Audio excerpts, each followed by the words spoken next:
Hari ini Papan Rafa ingin ngajarin pentingnya sebuah struktur dalam gambar kita.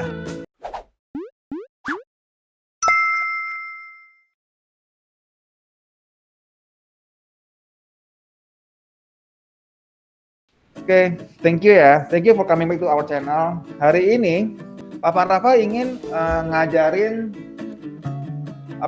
pentingnya sebuah struktur dalam gambar kita. Gitu. Emang yang pertama kali mungkin saya ingin menjelaskan mengenai grid ya. Oh, apa itu grid? Garis bantu untuk kita menggambar. Apa itu grid? Ini grid nih. Ini kotak ini nih. Kalau kata nggak ya? Coba dulu. Ya, nih.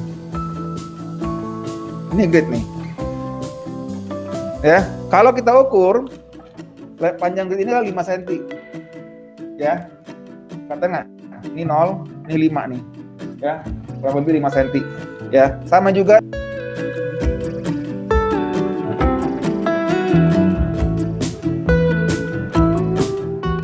untuk segi 4 sama sisi. Itu. Segi 4 sama sisi, ya. Nah, jadi sama. Jadi sekarang sama nih. Kita mau buat grid dulu ya. Dan biasanya nih, kalau pada saat kita bikin grid, ya, kita pakai pensil H, ya. Sedikit introduction mengenai pensil. Ini adalah pensil H, ya. Ini H. Nah, ini urutan-urutan pensil nih yang kita tahu nih, ya. Ada H, HB, 2B, ya. Kalau kita lihat dari sini, nih.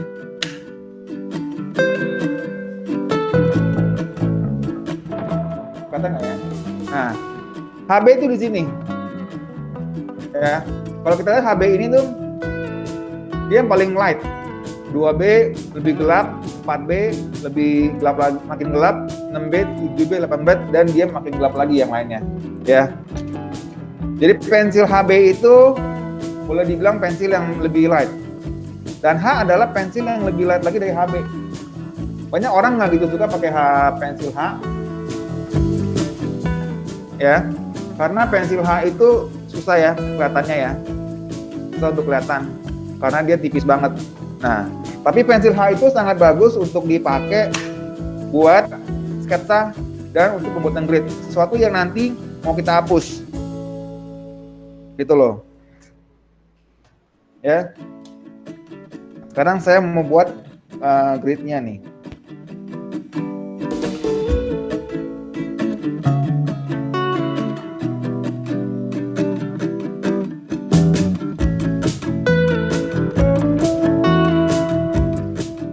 Ini di 5, ini di 10, ini di 15, ini di 20. Ya. Nah, sekarang kalau kita tarik garis lebih masuk akal nih. Ya, jadi dari garis yang tadi kita tarik tuh di 5, 10, 15, 20 itu ya, kita tarik garis nih. Ini tadi 20 nih.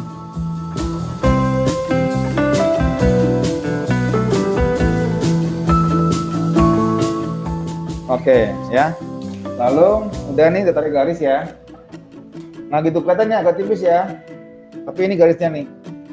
Tuh. Garisnya.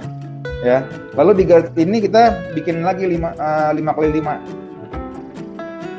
Aku ukur 5 cm lagi. Di 5, 10, 15, 20, kali 25 ya. Dan mendekati 30, tapi 30 nggak usah ya.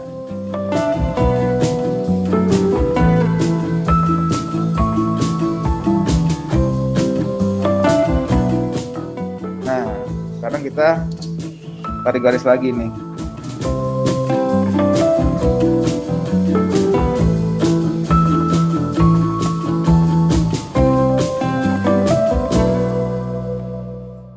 Nah, ini adalah garisnya 5 kali 5 cm. Ya. Ini gambar yang mau kita gambar nanti nih. Ya. Nanti goalnya kita mau bikin seperti ini. Ini goalnya nanti, ya. Jadi kita lihat ada bentuk-bentuknya semua nih, ada kotaknya. Ini goalnya, oke? Nah, kalau sudah lebih akhir lagi, ini.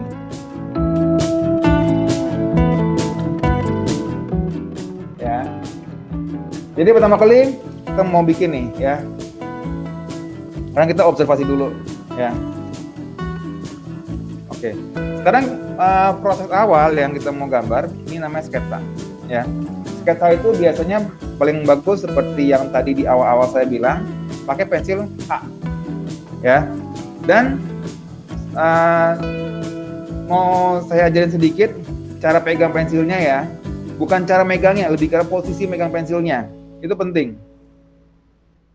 Ada yang di sini, di depan, dekat ujung pensil, ada yang di tengah, dan ada yang di belakang, ya.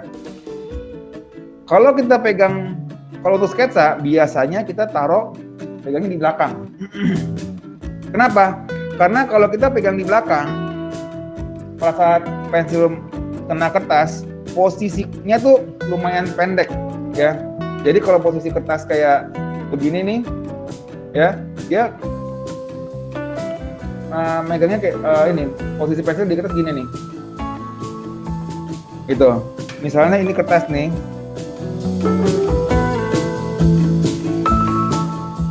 Ya,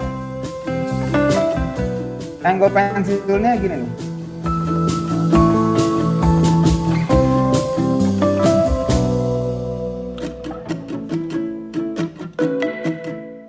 Ini pensilnya ya.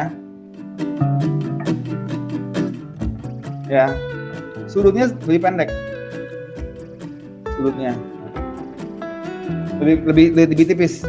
Kalau kita pegang pensilnya seperti ini ya, di belakang. Gini. Kalau kita pegang di depan, ya, itu kebalikannya justru tuh. Kalau ini kertasnya,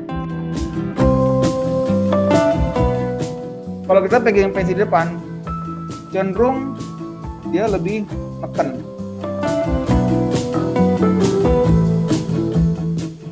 Sudut pensilnya gini, ini pensilnya nih. Ini kurang lebih ya, I exaggerate a bit. Nah, jadi sudutnya ini nih lebih besar.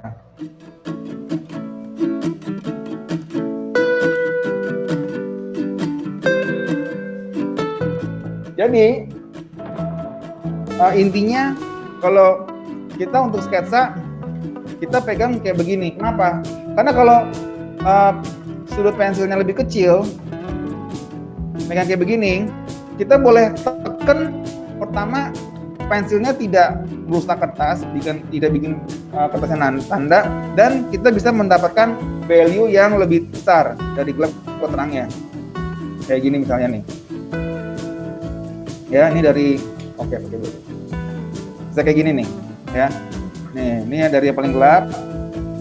Aku bisa bikin lebih terang pelan-pelan.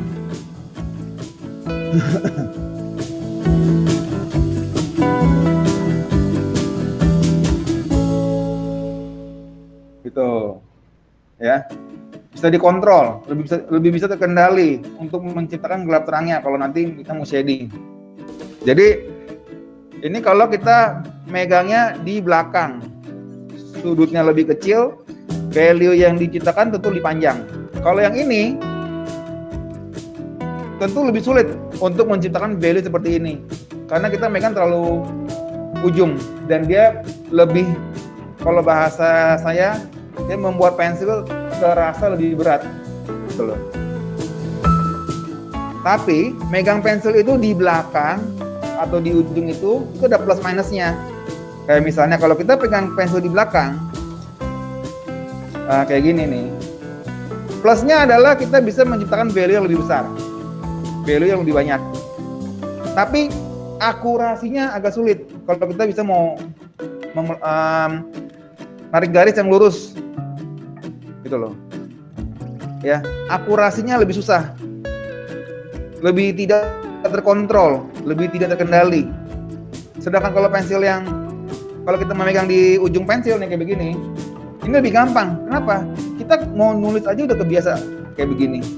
Tentu kita bisa menciptakan garis yang lebih stabil, dibandingkan kalau kita megang pensil di ujung belakang ini. Gitu. Paham sedikit mengenai cara memegang pensil?